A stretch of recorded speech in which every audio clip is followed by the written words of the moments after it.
Salam sejahtera Malaysia, terima kasih kerana menonton video-video dalam channel ini. Sebelum kita mula, jangan lupa untuk tekan tombol subscribe, share, like dan komen. Let's go! Salam sejahtera dan selamat pagi kepada semua pendengar. Berita seterusnya bertajuk Saman 1MDB terhadap saya salah guna proses mahkamah. Najib.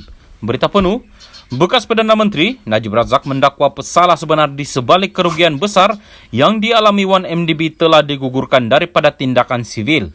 Najib berkata dia masih dikekalkan sebagai salah seorang defendant dalam saman berjumlah $8 bilion berkenaan. Justru tindakan itu merupakan satu penyalahgunaan proses mahkamah.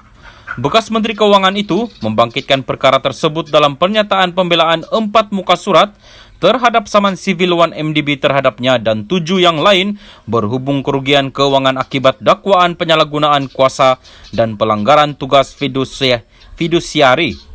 7 defendant lain itu ialah bekas eksekutif 1MDB, Terence Gee, Casey Tang, Jasmine Low, Vincent Beng, Kelvin Tan, Nick Faisal Arif Kamil dan Radhim Mohamad. Ketika difailkan di Mahkamah Tinggi Kuala Lumpur pada 7 Mei tahun lalu, saman itu turut menamakan bekas pengarah 1MDB, Celodin Wak Kamarudin, Ismi Ismail, Ong Gim Huat, Ashwin Jethana dan Valiram, bekas CEO Syahrul Azral Ibrahim Halmi dan Muhammad Hazim Abdul Rahman, dan bekas Ketua Pegawai Keuangan Azim Tahir sebagai defendant. Bagaimanapun, The Edge melaporkan pada 12 Mei tahun lalu, nama mereka telah dikeluarkan daripada saman itu. Ismi, Syahrul, Hazim dan Azmi juga telah memberi keterangan sebagai saksi pendakwaan dalam perbicaraan jenayah berasingan terhadap Najib dalam kes rasuah 1MDB melibatkan dana RM2.28 bilion ringgit. Menurut pernyataan pembelaan yang difailkan pada 28 Mac tahun ini dan dilihat Malaysia kini, Najib menafikan setiap dakwaan yang didakwa oleh 1MDB dalam saman sivil terhadapnya, melainkan yang telah diakui secara nyata.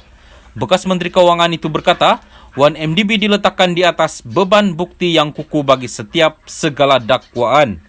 Adalah jelas daripada White saman terpindah bahawa pesalah yang pada mulanya dinamakan telah dikeluarkan.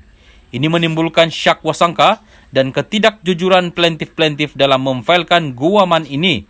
Justru merupakan suatu penyalahgunaan proses dakwa Najib yang pernah menjadi pengurusi lembaga penasihat 1MDB. Bagaimanapun, pernyataan pembelaan yang difailkan menerusi firma guaman Syafi'i & Co itu tidak secara khusus menyatakan defendant yang digugurkan daripada saman itu melakukan kesalahan. Najib berkata, pernyataan pembelaan itu difailkan tanpa menjejaskan haknya untuk memfailkan permohonan intelektori lanjut seperti memindah pembelaan atau membatalkan keseluruhan saman.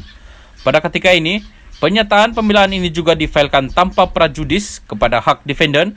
Pertama, untuk berdiam diri berkaitan dengan kes jenayah nombor WA 45711-2018 dan WA 45811-2018 yang sedang berlangsung katanya. Nombor kes berkenaan merujuk kepada perbicaraan 1MDB.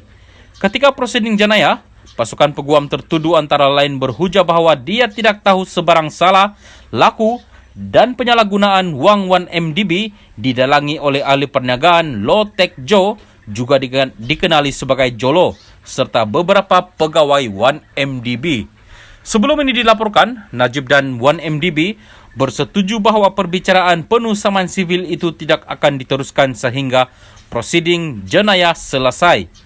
Dalam tuntutan mahkamah itu, 1MDB dinamakan sebagai plaintiff bersama 4 anak syarikatnya, 1MDB Energy Holdings Limited, 1MDB Energy Limited, 1MDB Energy Langat Limited, dan Global Diversified Investment Company Limited yang berpangkalan di British Virgin Islands, sebelum ini dikenali sebagai 1MDB Global Investment Limited. Saman berkenaan adalah satu daripada 22 tindakan sivil yang diambil oleh 1MDB dan bekas anak syarikatnya SRC International tahun lepas dengan menyasarkan mereka yang dikatakan menipu 2 entiti milik kerajaan. sama ada secara sedar atau tidak sedar.